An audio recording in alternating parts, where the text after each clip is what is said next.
He is an advocate for open licenses, net neutrality, and open data initiatives. Please give him a hand.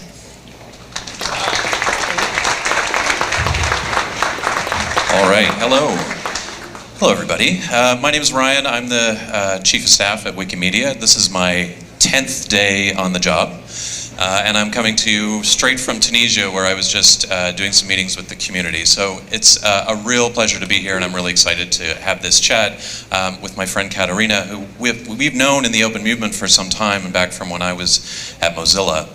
So Katarina Barshart is the Chief Open Innovation Officer at Mozilla, which is a very exciting job, and I'm looking forward to getting her to tell you a bit more about what it means to be that at Mozilla, and also comes from journalism, and we promise not to spend too much time talking about the failed European Copyright Directive and issues in France that have all come up through Google today, though we'd be happy to talk to you for hours and hours about that if you like. But let's get her out here and let's have a conversation. Katarina.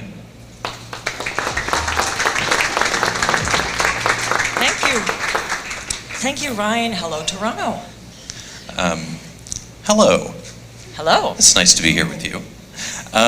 So why don't we start with This is actually our first meeting after having communicated and known each other through the internet for years. It's crazy. I think maybe we overlapped at Mozilla, but not actually overlapped in the same room. So here we are, first time conversation. What, in an organization that is driven by its mission, not by the desires of its shareholders, like the nonprofit that is Mozilla, what does it mean to be a Chief Open Innovation Officer? I've been doing this for almost 4 years now, and it changes constantly. The main goal of my very diverse team is we lead the Rebel Alliance around Mozilla. Mozilla wants to keep the open web actually open and functioning as this great, crazy, and messy open resource that we have. And we, most of you know that we built the Firefox browser, but we have many other teams working on other projects, working on far-flung emerging technologies. And many of you also know that Mozilla is an open source company, so we would not be where we are today without the many people that dedicate time and resources in our communities.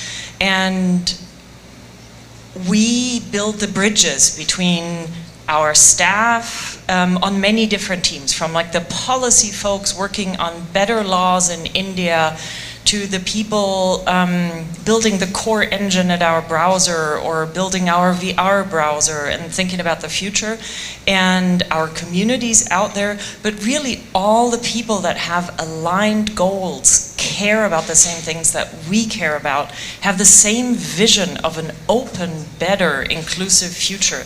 And that can be anyone from any of you sitting here to large companies. That's often not how people think about Mozilla, but in many times what we try to achieve is quite aligned with what other large corporations try to achieve. So really what we care about is working with us on achieving a shared goal, and then anybody can be a member of that Rebel Alliance, and we build the bridges. We help you find the right project at Mozilla. We help staff find the right smart people out there to have more, bigger, broader impact together. That was a very lengthy job explanation. The chair of Mozilla, Mitchell Baker, sometimes says that Mozilla is an organization where the product speaks for itself, where the values that sit underneath the product, like the values that underpin Firefox, tell the story of what the organization is. On the innovation side, I know you have other projects on the go, and you just sort of alluded to a couple of them that build projects. One that I'm a big fan of that I hope you'll talk about is Common Voice. But what are some of those other products that people might not know as well that do that work? For example, we have Firefox Reality, which is a virtual reality browser, and especially if you're on the creator side, and you think about digital storytelling in a virtual reality environment and space, and you really want to get your story out there, it is difficult if you have to do that in a native environment over and over again to be available on different devices for different users. So what you really want is basically have a thing like a browser that has an open web development environment that can run on any device. I don't want to name any names, but like, you know, all the big headset device makers out there, and you want something that seamlessly is available on one and on the other, that enables you to share great content across different headsets and platforms and not have to go and buy into a closed environment, neither as a consumer nor as a creator. And the project you alluded to is probably one of my favorite ones, and you can all immediately become a part of it, and that is Common Voice. We're trying to build an alternative open source technology stack for speech recognition. You all know like how much speech recognition has already become an important new interface. I talk all day for a living, so I really hate talking to my phone at night. So like, but everybody else seems to be talking to their phones much more than typing on their phones or talking to their smart speakers in their home. And so the speech recognition has become incredibly important, but it is owned by the same few companies that own almost any kind and develop almost any kind of exciting technology. And so we, our emerging technologies team built the algorithms and realized pretty soon that we know how to build the algorithms, but in order to build the models that actually enable speech recognition on whatever device you want to use it on, you need data. You need a lot of labeled training data that teaches the machine basically how to speak. And that data is also in the hands of all the same people, which makes it really, really difficult to innovate in that space or to do academic research in that space. And because we're an open source company and we truly believe in the power of open innovation, we thought, well, can't we crowdsource a large data set that is available to everyone? And that is how Common Voice was born. So Common Voice is a website. It's also an app that you can download on your phone. And you can become a Mozilla contributor and a Mozillian, not only at heart, but also in practice immediately. And when you open the app, you see a sentence in whatever, there are many languages, I think about 70 now that you can choose from. And you speak that sentence you read into the phone. And then, to avoid our friends from 4chan crashing our database and teaching our machine all kinds of nonsense, we will ask other community members to validate what you have said. You can also validate other people's speech samples. And so over time, we have already built the world's largest open database for labeled speech training data with thousands of hours in multiple languages. But it's really just the beginning, because we want this to be available in every language. We want every person with every dialect and every background and every foreign accent to be in there, because that is the only way to, over the long term, also debias this data set. Because if you have only native speakers say something, the machine won't understand foreigners, won't understand people who speak a strong dialect. And so we want really all of you. We have around 190,000 people already contributing to this, and it takes a few seconds. That is really all. But it unleashes so much power. There's so many startups already working with this. And I think, and then I will finally shut up in my excitement, and I think this is particularly exciting if you think about the use of technology in emerging markets. Because it is one thing for us to use speech technology. We can also all type. We can all read fluently, many of us in multiple languages. But if you come online for the first time in rural Uganda and your native language is Kinyarwanda or something like that, and your grasp of the English language is okay for a local marketplace, but not really for participation on the internet. And your reading and writing skills are basic at best. Speech recognition could open up an entirely new world to you. But you're also not an interesting monetizable audience. And so nobody's going to invest a huge ton of money to build products that have speech recognition in local languages, but local communities can. Our project is really predominantly community driven. We have very little influence over what languages come next. We work with local communities, and I think it's this power of openness, this power of developing something together with so many different people out there that keeps exciting me about my job and gets me up even on days with little sleep.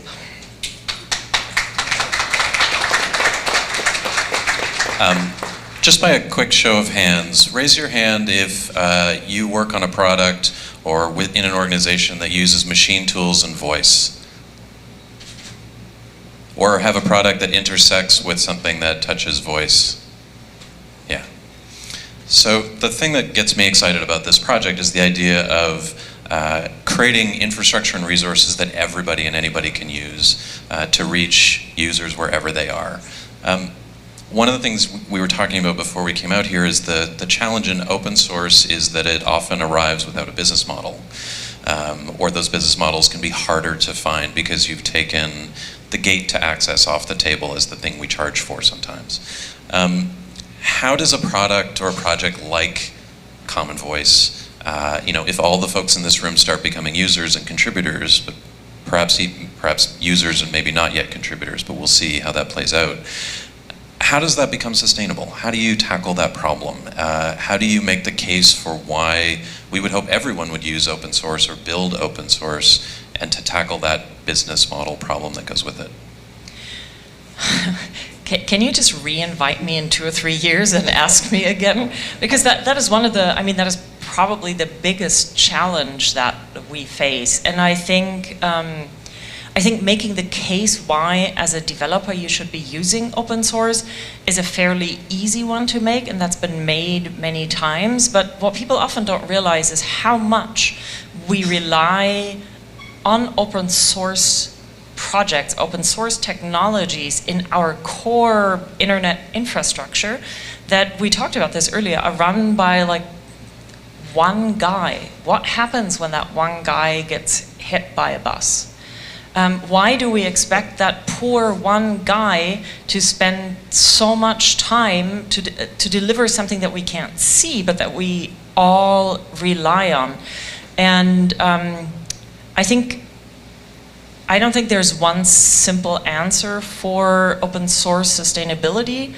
And when you look at something like Common Voice, where you have the open source technology stack and you have an open and freely available database, I think we still have to figure that out. Right now, it's like mainly an investment from the Mozilla side. It's an investment from everybody who donates their voice to it. But because so many, even large companies need this technology, we're trying to build a coalition around this, not just a coalition of developers and companies who use the database and who use the technology, but who are also willing to help us fund all of this. We're talking to governments about funding the development in their respective countries, because providing for and protecting open resources that do good for the world and for the respective societies can also be part of government's work, depending on what kind of government philosophy you come from. And as a European, I think that is also in part government can contribute to that. And maybe we'll find different licensing models down the road. But it's a really, really, really difficult and tricky question that we haven't solved yet. Mozilla has put up a grant of several million a year to support open source projects that live outside of Mozilla, but that we really care about, that sometimes we rely on, or that are just very values aligned. But that certainly is not enough. And I feel like the understanding about, or the world has gained so much understanding of the importance of open source and open innovation that there is also a bigger willingness to build a coalition of funders. But there is no easy growth hacking, and there is no easy business model hack.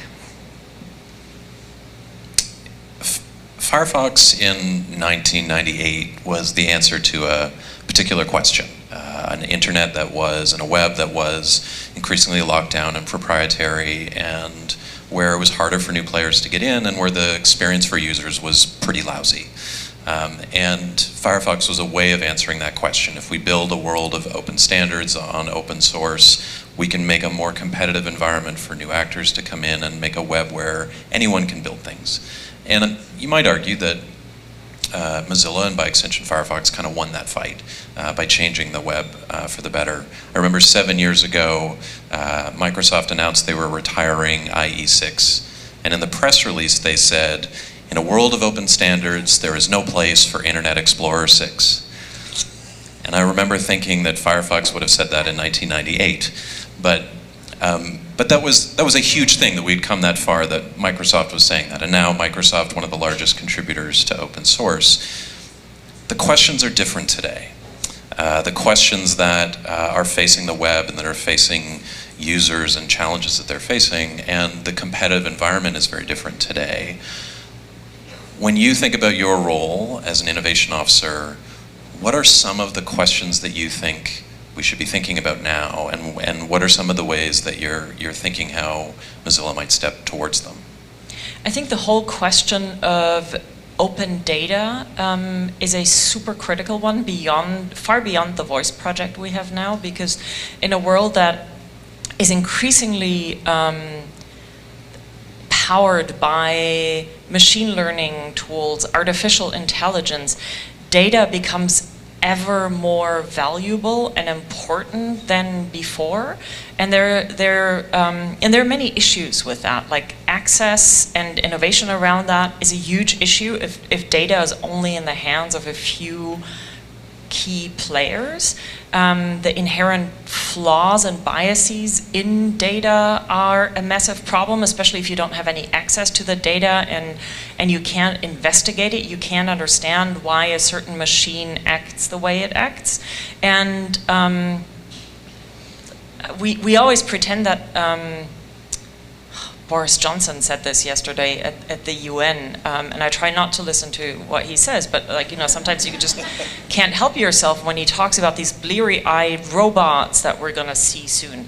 People always think about like AI is going to be this Arnold Schwarzenegger revival that roams the streets, but it's actually, AI already determines what we see the minute we open our phones and go online. It determines the kinds of news you get, what you see in your search results.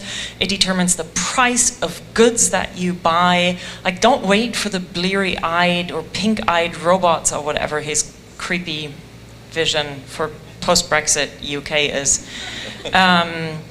It's already here, and you don't know what data goes into that, and it's really hard to innovate in that space. So I think the whole open data movement and trying to figure out what our role is and how we can model that and how we can rally people around that is a super critical part. I think our digital identity and all of our personal data that is tied to that becomes ever more important. And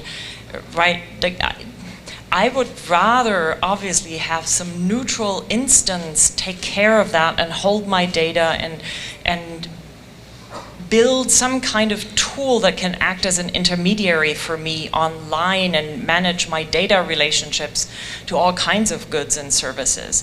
I think what we did with the browser for openness on the web, we're going to be doing in the whole virtual reality space as well. And I think there are issues that we face every day. I've been online since '94, now you all know how old I am.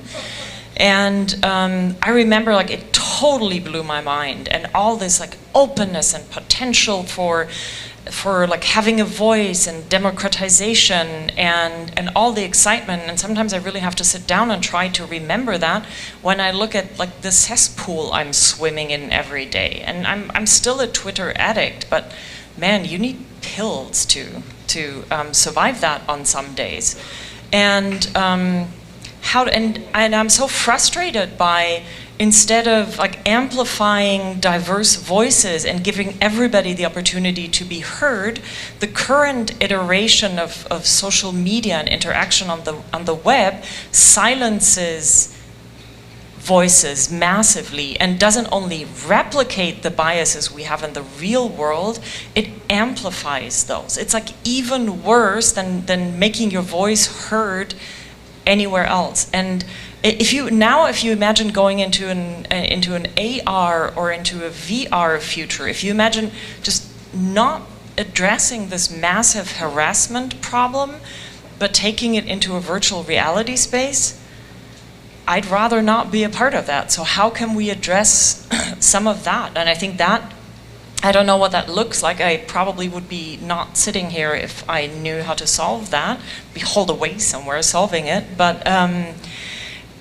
I think we need an open movement to help us solve that and address that and build a better, more equitable world, regardless of the device that you use and the underlying technology that you use.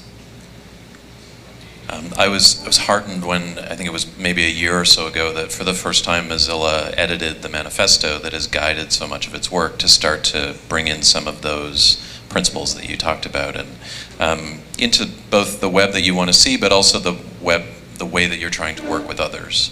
And so since we're on the product stage, I do want to give you a chance to talk a little bit about how Mozilla builds product.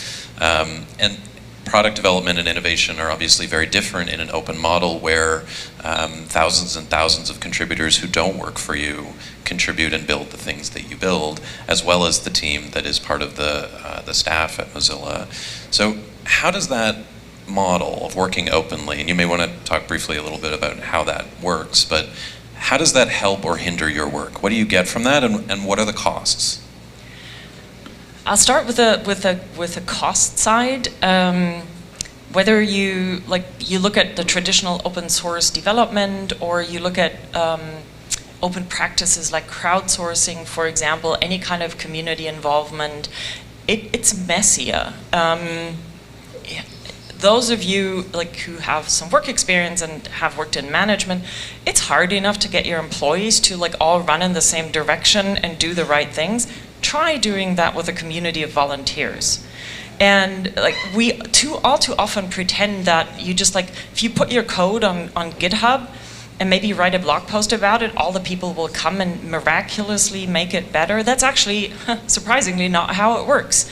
You need to invest, just like if you want to, or if you buy into the premise that openness, whether in development or in design or in product design, if openness brings you the diversity you need, that is critical for building products that have a chance of success on a larger scale outside of your own small community.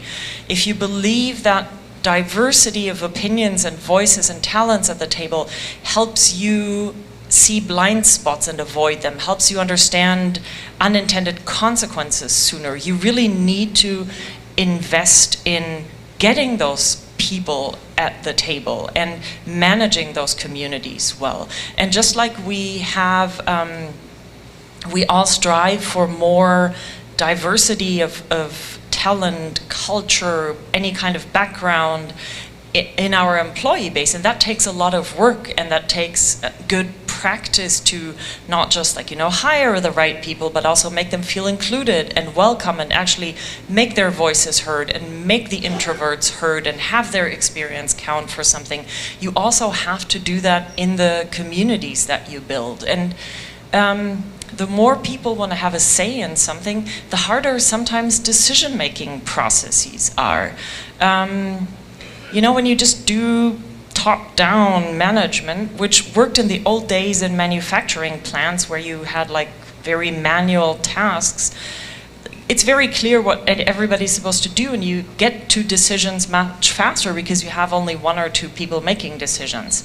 But if you like have all of these feedback processes and testing processes, and you need to make sure that you include all the diverse perspectives in your decision making, or you sometimes have nasty fights, and it gets messy, and you don't always get to the goal as fast as you might want to. And I think from a management perspective, the really critical thing for me that I also had to learn, because I used to work in media in Germany, which is a lot more top-down, more traditional, and is that your role is not so much anymore to be like the super wise person that knows everything and makes the right decisions, which was never me, by the way, anyway.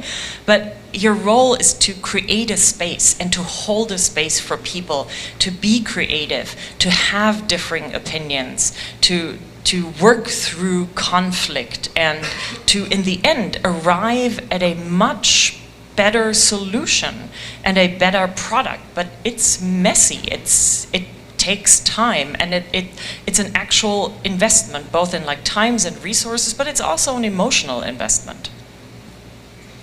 Can I time check myself, my friends here? We're at 2 minutes. All right, so I'm gonna ask you my last question. You alluded to your past as a journalist. Tough days for journalism. And I wanted to maybe just give you a chance to comment in 2 minutes, of course. Where can organizations like yours and mine that work openly, maybe even radically open, contribute to helping to rebuild a vibrant, trusted environment for journalism? I think one of the biggest problems that journalism faces nowadays is not just the loss of a formerly highly profitable business model. We've bemoaned that for a decade. The much bigger problem is that journalism has lost trust as a once cherished, trusted institution. And that is a huge problem, not just for journalists and people working in that space. That is actually a huge problem, as we see south of the border, for democracy, for our society. If we can't even like agree on the simplest things anymore, and we don't have some common basis of like fact and trustworthy arbiters of information, that is a huge issue. So how do you gain back this trust? And I think working in the open, building communities, being approachable, being more accountable for your work, explaining how your work as a journalist works, being willing to be held accountable for mistakes by the public is a critical thing that that journalism failed at for a long time, because too many of my former colleagues were too used to just like proclaiming the truth and holding forth from their pedestal, and that's not how it works anymore.